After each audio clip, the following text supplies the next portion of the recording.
পরপর 4 বার তারা হামলা করেছে জাতীয় পার্টি অফিসে। এই বিচার হতেই হবে। জাতীয় পার্টির উপরে 4 বার এই মবের মাধ্যমে এই নূর রাশেদ বাহিনী জামাতের নেতৃত্বে, জামাতের টাকা খেয়ে এই নূর রাশেদ বাহিনী এবং এনসিপির সহযোগিতায় পরপর 4 বার তারা হামলা করেছে জাতীয় পার্টি অফিসে। জাতীয় পার্টি অফিসে একটা নিবন্ধিত দল জাতীয় পার্টি, যার কোনো রাজনৈতিক নিষেধাজ্ঞা নাই, তারপরেও তারা এভাবে বারবার সবার চোখের সামনে নাকের ডগায় তারা বারবার মব সৃষ্টি করে জাতীয় পার্টি অফিসে হামলা করছে, পুড়িয়ে দিচ্ছে, জ্বালিয়ে দিচ্ছে। এইটা কি বাংলাদেশ? এটা কি কোনো সুস্থ দেশ বলে?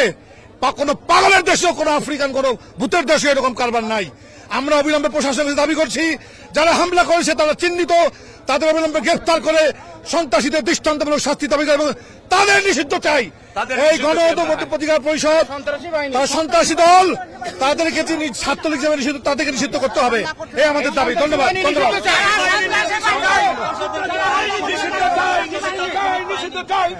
হিরন আরও মিনারেল ওয়াটার মাত্র 50 পয়সায় প্রতি লিটার।